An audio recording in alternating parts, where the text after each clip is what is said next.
Hello दोस्तों, तो कल मैंने आपको जो अपन संधि का जो टॉपिक पढ़ रहे थे उसमें 3 प्रकार के संधि के भेद बताए थे। स्वर संधि, व्यंजन संधि और विसर्ग संधि। अब उसमें हम सबसे पहले जो पढ़ेंगे वो हम पढ़ेंगे स्वर संधि।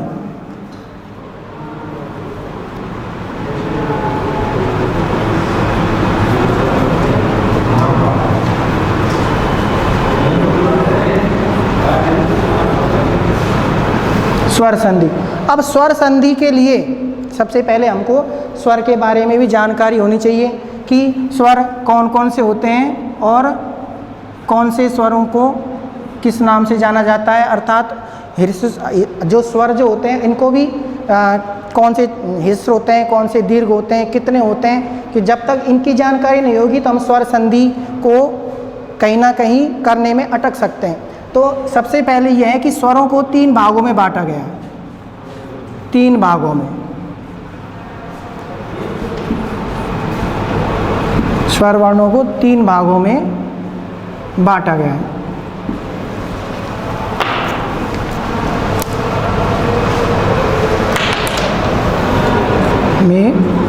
है।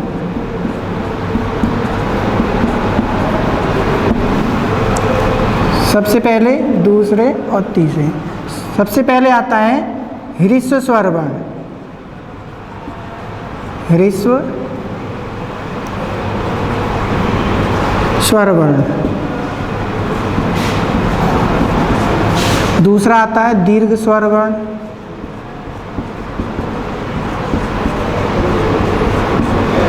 और तीसरा आता है प्लुत स्वर वर्ण।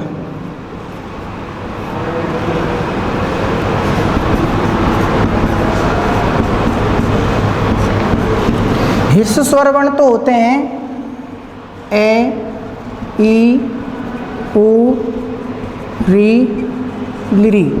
ये होते हैं 5। ये 5 ह्रस्व स्वर वर्ण होते हैं। और दीर्घ स्वर वर्ण होते हैं आ, ई, उ, री, ए, ओ, आई, औ। ये होते हैं 8 दीर्घ स्वर वर्ण। तो ए, ई, उ, री, लिरी ये तो होते हैं 5। और आ, ई, उ, री, ए, ओ, आई, औ ये होते हैं दीर्घ स्वर वर्ण। तो इनको हम मूल स्वर वर्ण भी कहते हैं। मूल स्वर वर्ण। मूल स्वर वर्ण। तो कुल मिला, और प्लुत जो होते हैं, ये जो वर्ण होते हैं प्लुत वर्ण, ये जैसे ओम। ओम होता है तो इसमें जो 3 वर्ण मिले हुए होते हैं ओ, उ, में। तो कहने का मतलब ये है कि ह्रस्व स्वर वर्णों को तो बोलने में 1 मात्रा का समय लगता है, यानी कम समय लगता है। और दीर्घ स्वर वर्णों को बोलने में इससे दुगना समय लगता है, तो इसलिए इनको दीर्घ बोलते हैं। और प्लुत स्वर वर्ण जो होते हैं इनको बोलने में ह्रस्व स्वर वर्णों से तिगना समय लगता है, अर्थात ज़्यादा समय लगता है, तो इसलिए ये प्लुत स्वर वर्ण होते हैं। तो प्लुत स्वर वर्ण जो होते हैं ये संस्कृत वर्णमाला में ऐसे काम में नहीं आते हैं। तो इसलिए जो स्वर संधि में जो पढ़ेंगे वो इनके बारे में ही पढ़ेंगे कि स्वर में इन्हीं स्वर वर्णों का प्रयोग होगा। तो इसके बाद में आता है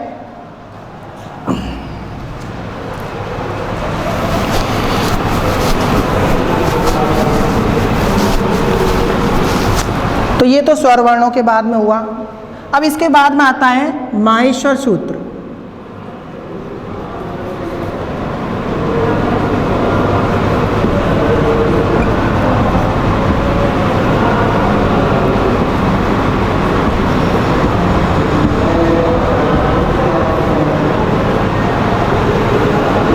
माहेश्वर सूत्र ये जो होते हैं वो टोटल होते हैं 14।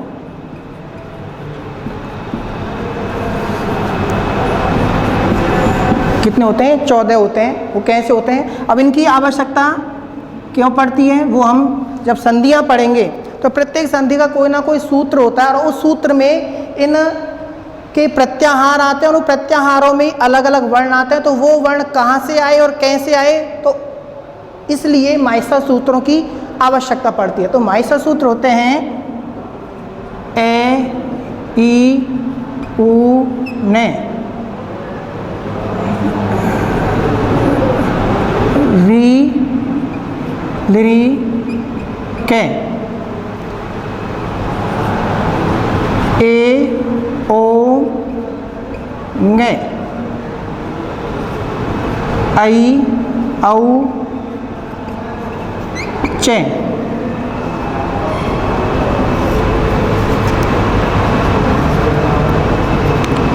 है, ये, वे, रे, टे, ले, ने,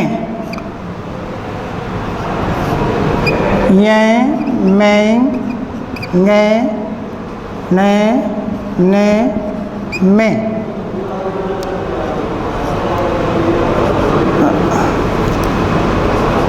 जे, भे, ये, घे, ढे, धे, से,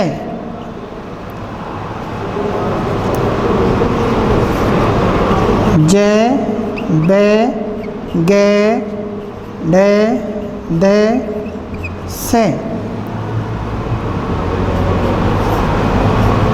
खे, फे, छे, ठे, थे, चे, टे, ते, वे,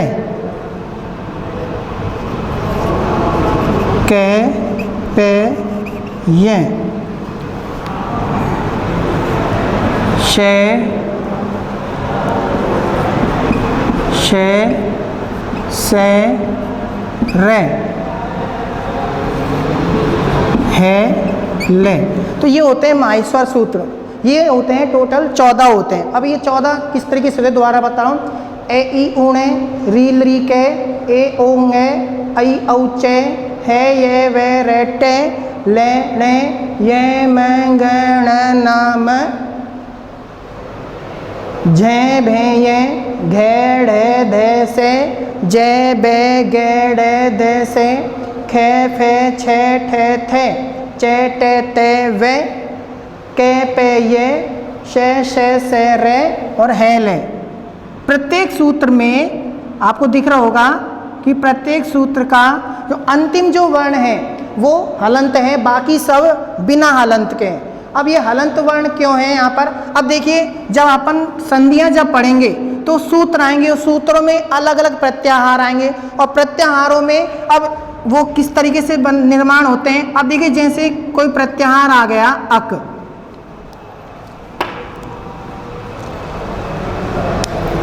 जैसे कोई प्रत्याहार आया है यहाँ पर अक, अक, तो देखिए अक प्रत्याहार का मतलब क्या है। अब अक में कौन कौन से वर्ण आते हैं वो हमको पता नहीं, लेकिन माइसर सूत्रों से हमको पता लगेगा। कैसे?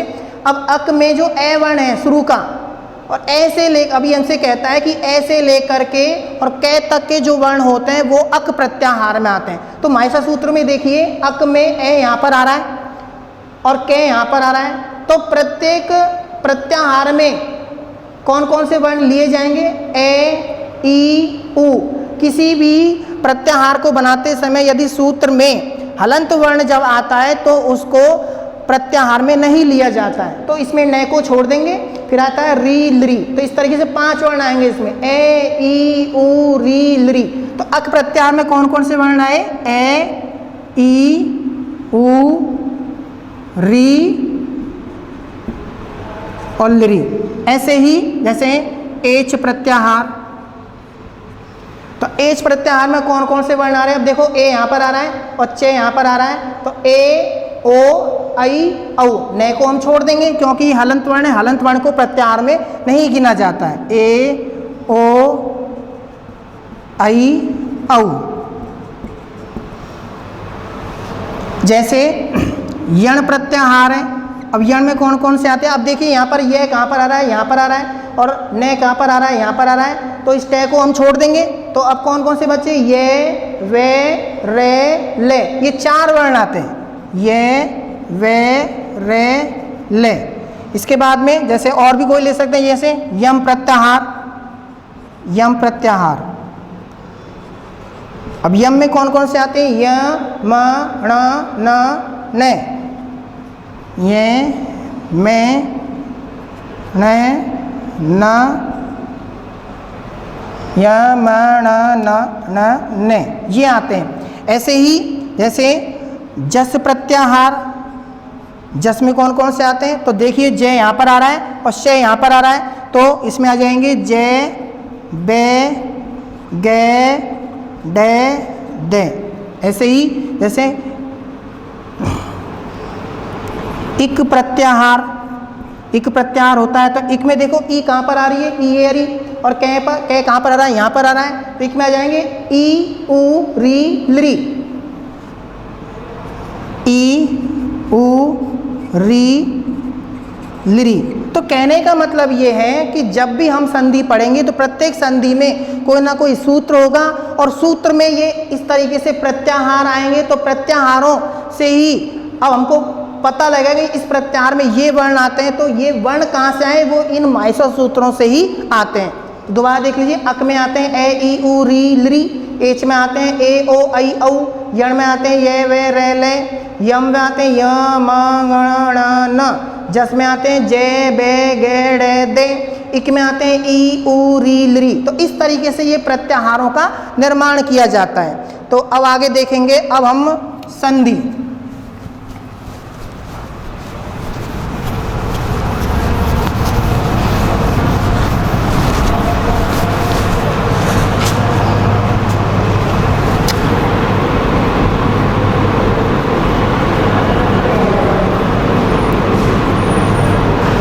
अब संधि में स्वर संधि का हम बता रहे थे आपको। स्वर संधि के हमने आपको कल भेद बताए थे, 8 होते हैं,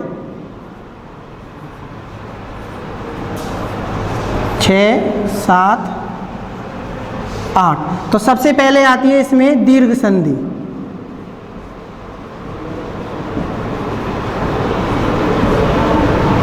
इसके बाद में आती है गुण संधि,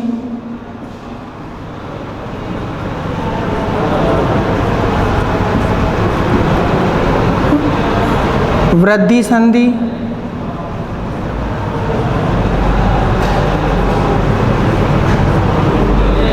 अयादि संधि,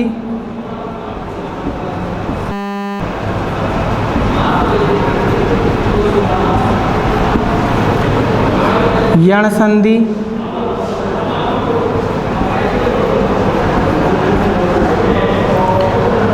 पूर्व रूप संधि,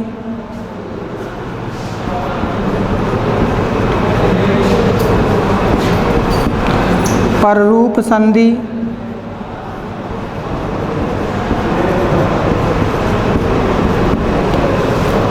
लास्ट में आती है प्रकृति भाव संधि।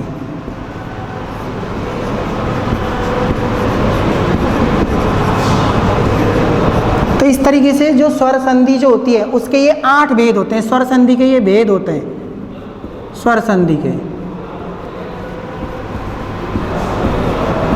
तो स्वर संधि के ये 8: दीर्घ संधि, गुण संधि, वृद्धि संधि, अयादि संधि, यण संधि, पूर्व रूप संधि, पररूप संधि, प्रकृति भाव संधि। तो सबसे पहले जो हम संधि वो पढ़ेंगे वो है दीर्घ संधि।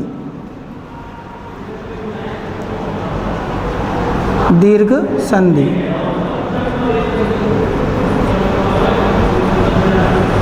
अब दीर्घ संधि का एक सूत्र होता है,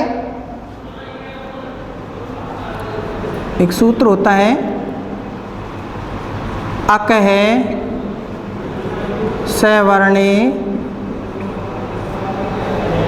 दीर्घ है, अक है सवर्णे दीर्घ है। अब देखिए यहाँ पर बोल रहा है अक है सवर्णे दीर्घ है, अर्थात अक का मतलब अभी आपको मैंने बताया था कि भाई जब भी कोई सूत्र आएगा तो उसमें कोई ना कोई प्रत्याहार आएगा। प्रत्याहार में कौन कौन से वर्ण आते हैं, तो वो वर्ण कहाँ से आए, तो वो शायद माइसर सूत्रों से ही वो वर्ण आए। तो अक प्रत्याहार, तो अक प्रत्याहार में अभी आपको मैंने थोड़ी देर पहले बताया था, अक में आते हैं ए ई उ री और लिरी, ये 5 वर्ण आते हैं अक प्रत्याहार में, ए ई उ री लिरी। अब ये सूत्र क्या कहता है कि अक वर्णों के बाद में अक, अब ये वर्ण जो हैं वो ह्रस्व या दीर्घ दोनों ही हो सकते हैं, ह्रस्व या दीर्घ। ह्रस्व का मतलब छोटे भी हो सकते हैं ये वर्ण और बड़े भी हो सकते हैं। कि अक वर्णों के बाद में इनके ही समान, सवर्णे का मतलब होता है समान, इनके ही सवर्ण वर्ण आए अर्थात इनके ही समान स्वर वर्ण आए तो वहां पर अक वर्णों के स्थान पर दीर्घ आदेश हो जाता है। दीर्घ का मतलब बड़ा हो जाता है, अर्थात कहने का मतलब यह है कि अक वर्ण के बाद में यदि इनके ही समान सवर्ण वर्ण आए, सवर्ण का मतलब होता है समान, समान वर्ण यदि आएंगे तो अक वर्णों के स्थान पर, ये जो अक वर्ण है ये पांचों, इनके स्थान पर दीर्घ आदेश हो जाएगा। दीर्घ का मतलब आदेश क्या होगा कि ए का दीर्घ क्या हो जाएगा आ, ई की दीर्घ क्या हो जाएगी बड़ी ई, ऊ का दीर्घ क्या हो जाएगा बड़ा ऊ, और री की दीर्घ क्या हो जाएगी बड़ी री। और लिरी जो होती है वो दीर्घ होती नहीं है, लिरी हमेशा एक ही होती है, वो छोटी बड़ी नहीं होती है। तो दोबारा देख लीजिए, अब ये सूत्र के बारे में अपन थोड़ा व्याख्या करके बताएंगे कि अक का मतलब है यहाँ पर ए ई उ री लरी, ए ई उ री लरी। यदि अक ए ई उ री लरी ह्रस्व या दीर्घ, ह्रस्व या दीर्घ वर्णों के बाद इनके ही समान वर्ण आए, समान वर्ण आए, यानी ए के ए ई उ री लरी इनके ही ह्रस्व या दीर्घ वर्णों के बाद में इनके ही समान वर्ण आ जाएं, यानी ए के बाद में ए आ जाए या ई के बाद में ई आ जाए, ऊ के बाद में ऊ आ जाए, री के बाद में री आ जाए, लरी के बाद में यदि लरी आ जाए तो पूर्व वर्ण और पर वर्ण आए तो पूर्व वर्ण व पर वर्ण दोनों वर्णों के स्थान पर, दोनों वर्णों के स्थान पर एक दीर्घ आदेश, एक दीर्घ आदेश, अब दीर्घ आदेश हो जाता है, अभी आप सूत्र में बताया था, तो दीर्घ क्या हो जाएगा आ, भाई ए का दीर्घ क्या होता है आ, ई की दीर्घ क्या होती है बड़ी ई, ऊ का दीर्घ क्या होता है बड़ा ऊ, री की दीर्घ होती है बड़ी री, और लरी छोटी बड़ी होती नहीं है तो लरी का लरी ही रहेगा। तो इस तरीके से दीर्घ आदेश हो जाता है।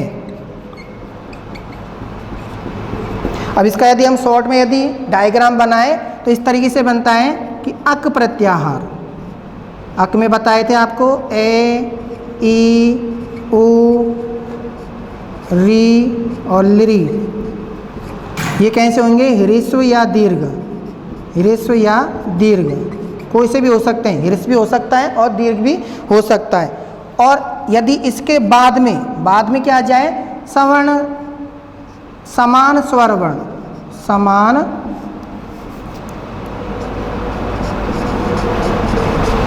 स्वर वर्ण, बाद में समान स्वर वर्ण आता है तो अक वर्णों के स्थान पर क्या हो जाता है दीर्घ आदेश। और दीर्घ का मतलब यदि ए आएगा तो हम क्या कर देंगे आ, ई आएगी तो क्या कर देंगे बड़ी ई, ऊ आएगा तो क्या कर देंगे बड़ा ऊ, री आएगी तो कर देंगे बड़ी ई। तो इस तरीके से दीर्घ आदेश हो जाता है, आदेश हो जाता है।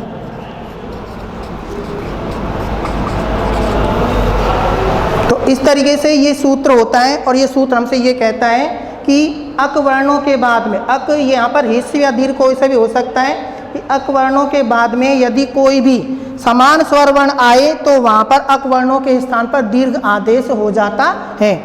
अब जैसे उदाहरण है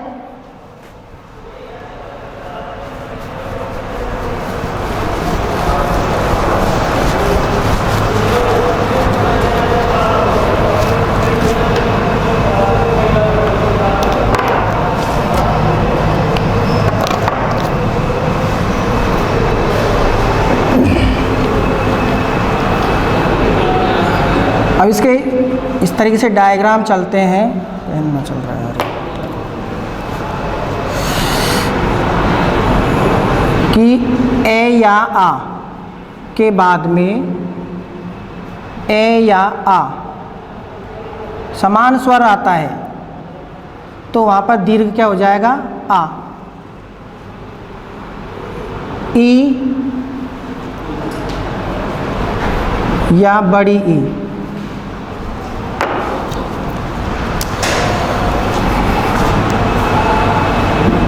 ई या बड़ी ई के बाद में ह्रस्व या दीर्घ कोई सी भी आएगी तो वहाँ पर दीर्घ हो जाएगा। ऐसे ही ऊ या ऊ छोटा है और उसके बाद में बड़ा है, और बाद में यदि ऊ ह्रस्व या दीर्घ में से कोई सा भी आएगा तो वहाँ पर दीर्घ ऊ हो जाएगा।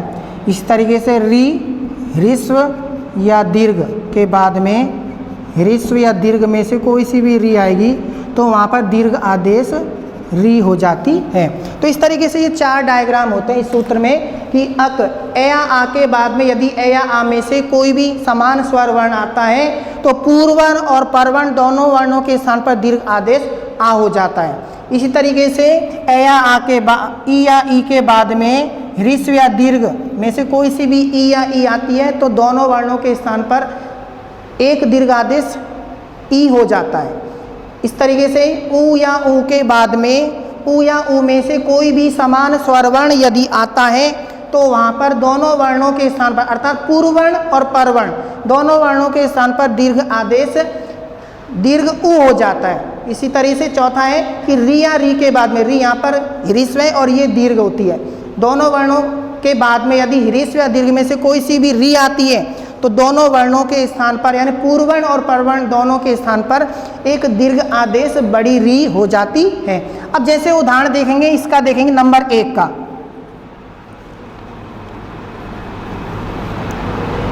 जैसे दैत्य धन अरि, दैत्य धन अरि। अब देखिए यहाँ पर दैत्य ये में ए बोल रहा है क्योंकि यहाँ पर स्वर मिला हुआ है, ये व्यंजन वर्ण है, और इसके बाद में क्या आ रहा है री, तो यहाँ पर भी क्या आ रहा है ए, तो यहाँ पर ये विच्छेद दे रखा है। अब देखिए यहाँ पर दैत्य के यदि हम ये को हम आधा कर दें तो इसमें से क्या निकल गया ए स्वर इसमें मिला हुआ है, और ए के बाद में क्या दे रखा है, यहाँ पर ए दे रखा है और बाद में क्या आ रहा है री, तो ए के बाद में ए आ गया। अर्थात देखिए डायग्राम देखिए ए के बाद में ए आ रहा है तो दोनों वर्ण मिलकर पूर्ववर्ण और ये परवर्ण दोनों वर्ण मिलकर के दीर्घ आदेश क्या हो रहा है आ, तो ये दोनों वर्ण मिल जाएंगे तो दोनों वर्णों के स्थान पर दीर्घ क्या हो जाएगा आ। क्योंकि क्यों हो रहा है, क्योंकि यहाँ पर समान आ रहे हैं, स्वर वर्ण कैसे हैं एक दूसरे के समान है, तो इसलिए यहाँ पर आ हो जाएगा। अब सबको मिलाएंगे, दैत्य यह कैसा है आधा है, हलंत वर्ण जिसको बोलते हैं, इसके बाद में क्या आ रहा है आ और फिर आ रही है री। अब सबको मिला के लिखेंगे तो दैत्य यह कैसा है आधा है, आ स्वर वर्ण को इस व्यंजन में मिलाएंगे तो आ की मात्रा यहाँ लग जाएगी, बाद में क्या है री, तो शब्द बनेगा दैत्यारी। अर्थात कि ए आ के बाद में दोनों वर्णों के स्थान पर एक दीर्घ आदेश हमने क्या कर दिया है आ कर दिया। इसी तरह से दूसरा उदाहरण देखेंगे, जैसे विद्यालय, तो विद्या धन आलय, विद्या के ध्यान में क्या आ रहा है आ स्वर वर्ण आ रहा है, तो विद्या के ध्यान को हमने क्या कर दिया आधा कर दिया, हलंत कर दिया, इसमें क्या आ रहा है आ, और आ के बाद में क्या आ रहा है यहाँ पर आ रहा है, और इसके बाद में क्या आ रहा है ये।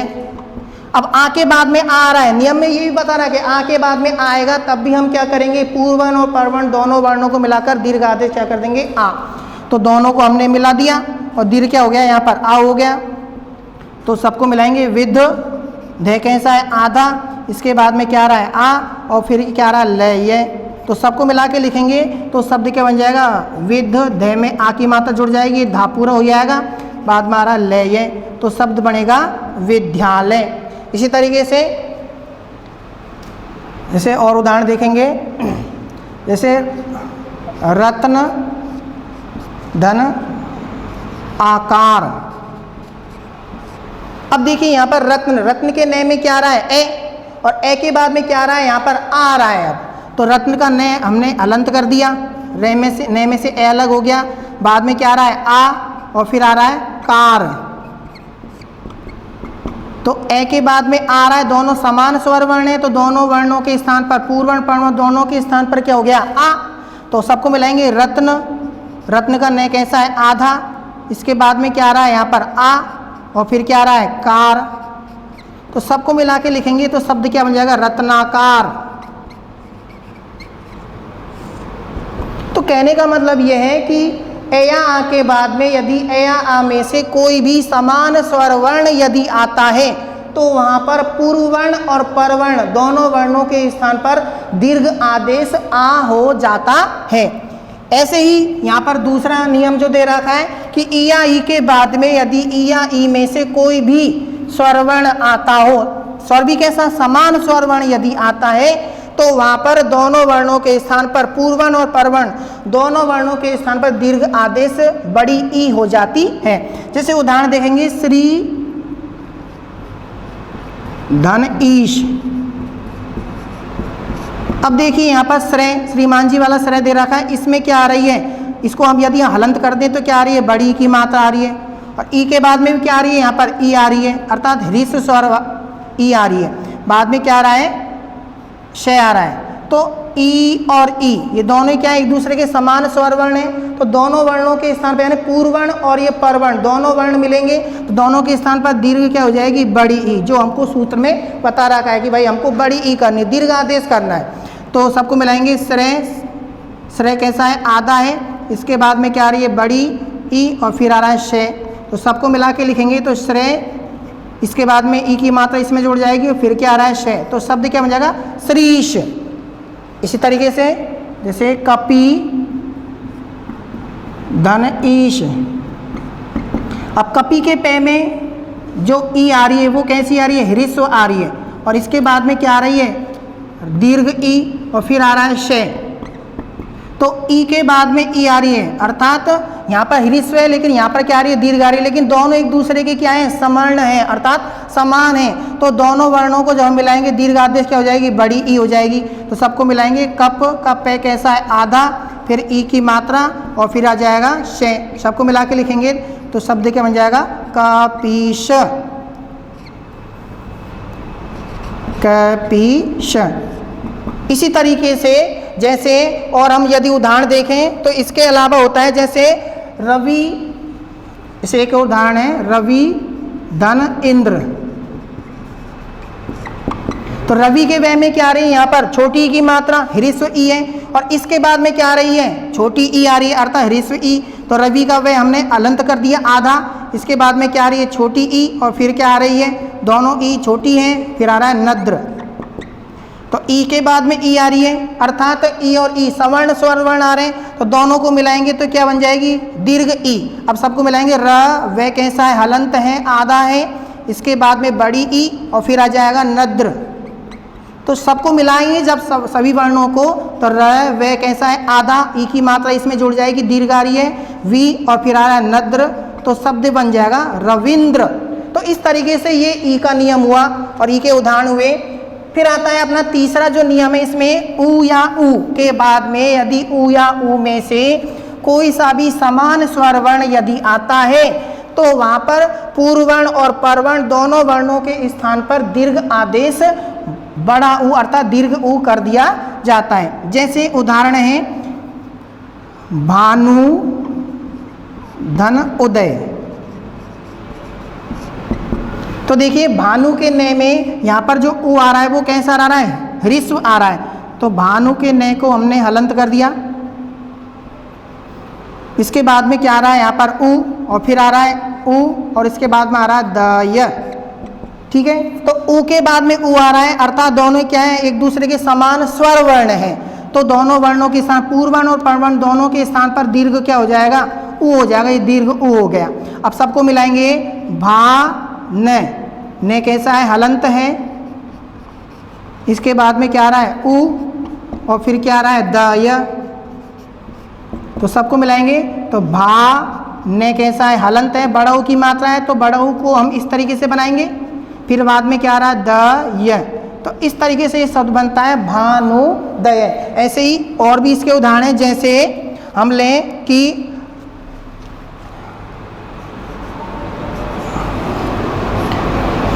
जैसे उदाहरण देखें तो हम, जैसे मधुधन उत्सव, मधुधन उत्सव, तो मधु के ध में यहाँ पर क्या आ रहा है, छोटा ऊ की मात्रा, तो मधु का ध हमने हलंत कर दिया आधा।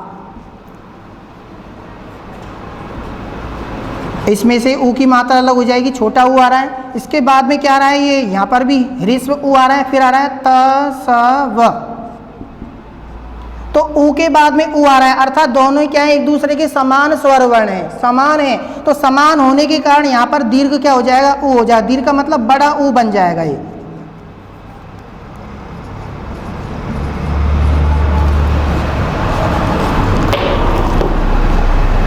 दीर्घ ऊ हो जाएगा।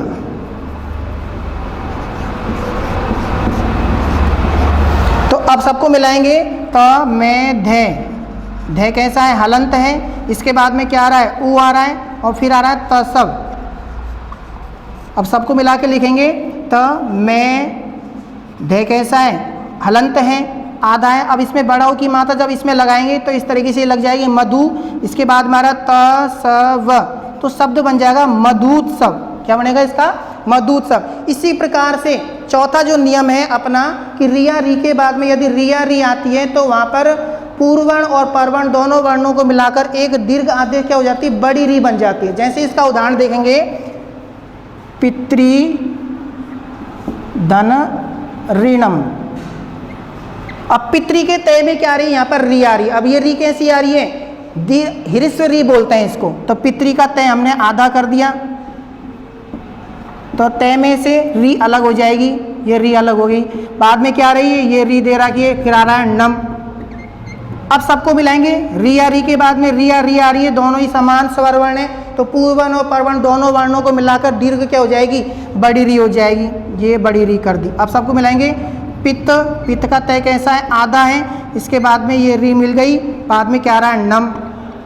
तो सबको मिला के लिखेंगे, तो पी तय कैसा है, आधा है। अब री की मात्रा इसमें लगाएंगे, तो ये तो एक बार घूमती है जब तो ये छोटी होती है, जब इसको दूसरी बार घुमा देते हैं तब ये बड़ी री बन जाती है। तो इसके से ये बड़ी री बन गई। बाद में क्या आ रहा है, नम।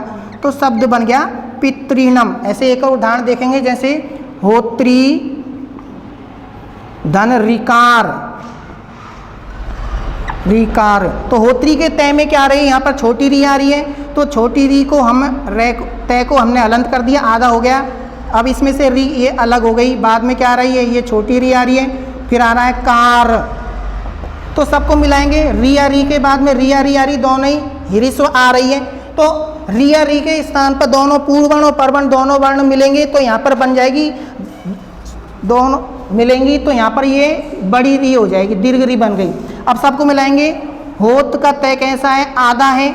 फिर आ रही है यहाँ पर ये बड़ी री आ गई, फिर आ जाएगा यहाँ पर कार। तो सबको मिलाएंगे, होत का तय कैसा है, आधा है। अब बड़ी री को जब इसमें मिलाएंगे तो री कैसी है, अब इसको एक बार घुमाते हैं तो छोटी होती है, दो बार घुमा देंगे तो बड़ी बन जाएगी। तो इस तरीके से ये बड़ी री बनेगी। बाद में आ रहा है यहाँ पर कार, तो शब्द बनता है होत्रिका। तो कहने का मतलब यह है कि ये चारों सूत्र यही बताते हैं, दीर्घ संधि का नियम ये कहता है कि यदि या आ के बाद में, या ई या ई के बाद में, या ऊ के बाद में, या रिया री के बाद में इनके ही समान स्वरवर्ण यदि आते हैं तो वहाँ पर दीर्घ आदेश आ हो जाता है। ई या ई आएगी तो बड़ी ई हो जाएगी, ऊ या ऊ आएगा तो बड़ा ऊ हो जाएगा, रिया री आएगी तो बड़ी री हो जाएगी। इस तरीके से ये दीर्घ संधि अपने यहाँ कंप्लीट होती है। तो यदि आपको इस संधि में कहीं भी कोई समस्या आती हो तो अपने बेल आइकन को दबाएं और अपने कमेंट बॉक्स में लिखें। और इससे जो अगली जो संधि है वो हम कल आपको गुण संधि के बारे में बताएंगे। धन्यवाद।